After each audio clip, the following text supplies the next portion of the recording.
السلام علیکم دوستو، آج کی کہانی کا نام ہے روزہ اور تندرستی۔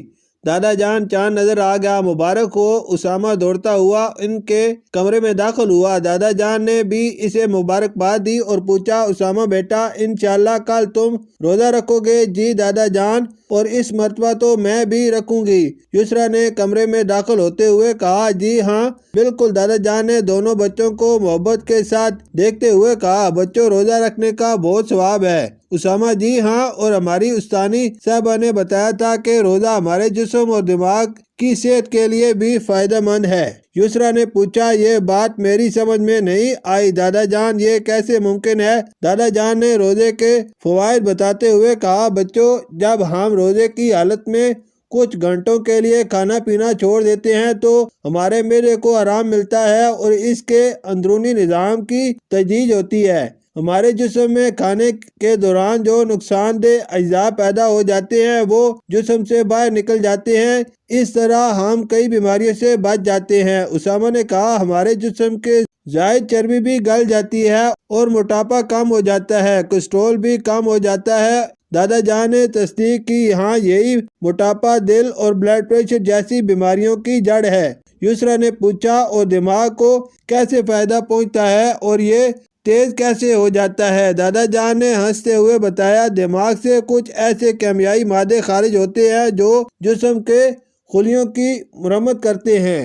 اسامہ نے کہا، روزہ رکھنے سے ہماری وقت بے وقت کھانے کی عادت بھی ختم ہو جاتی ہے اور بد ہضمی بھی نہیں ہوتی۔ دادا جان نے اضافہ کیا، اس طرح ہم میں نظم و ضبط بھی پیدا ہوتا ہے۔ اسامہ نے کہا، دادا جان میں کبھی کبھار روزے کی حالت میں کمزوری محسوس کرتا ہوں اور افطار کرنے کے بعد مجھے سستی محسوس ہوتی ہے۔ دادا جان نے بتایا، اس کا تعلق غذا کے استعمال سے ہے۔ اگر سحری میں توانائی بخش اور افطار میں سادہ اور ہلکی غذا کھائی جائے تو یہ شکایت نہیں ہوگی۔ تم دونوں ایسا کرو کہ ایک ایک چارٹ بناؤ، اسامہ تم سحری میں کھائی جانے والی غذاؤں کا اور یسرا تم افطار میں بنائی جانے والی چیزوں کا چارٹ بناؤ۔ دونوں بچے چارٹ بنانے چلے گئے اور تھوڑی دیر میں چارٹ بنا لائے۔ اسامہ نے سحری کا توانائی سے بھرپور چارٹ بنایا اور دادا جان کو دکھایا۔ انہوں نے چارٹ پڑھتے ہوئے کہا، دلیا، روٹی، پراٹھا، اس میں موجود کاربوہائیڈریٹ تمام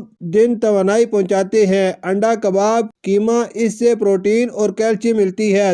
دودھ، دہی، لسی، پانی، ان چیزوں سے جسم کو طاقت اور توانائی کے ساتھ پانی کی کمی پوری ہوتی ہے۔ یسرا بیٹی، کیا تمہارا چارٹ تیار ہے؟ یسرا نے اپنا چارٹ آگے بڑھایا، یہ دیکھیے دادا جان۔ دادا جان یسرا کا چارٹ دیکھ کر بولے، درست، پھل اور خصوصاً اگر 1 یا 2 کھجور کھائی جائے تو اس میں موجود شکر اور پوٹاشیم روزے کے دوران کھوئی ہوئی طاقت بحال کرتے ہیں۔ سموسوں، رول اور پکوڑوں سے معدے پر بوجھ پڑتا ہے کیونکہ یہ چیزیں دیر سے ہضم ہوتی ہیں اور معدہ جو کئی گھنٹے سے کام نہیں کر رہا ہوتا ہے اس کے لیے یہ چیزیں نقصان دہ ثابت ہوتی ہیں۔ یسرا بیٹی کے چارٹ میں سینڈوچ، پھلوں یا سبزیوں کی سلاد، تازہ پھلوں کا رس یا لیموں کا شربت شامل ہے اور کھجور سب سے بہترین چیز ہے جو فوری توانائی پہنچاتی ہے اور سنت کا ثواب بھی ملتا ہے۔ اسامہ، اب سمجھ میں آیا کہ روزہ ہمیں بیماریوں سے بھی بچاتا ہے۔ دادا جان بولے، ماشاءاللہ تم نے بالکل درست کہا۔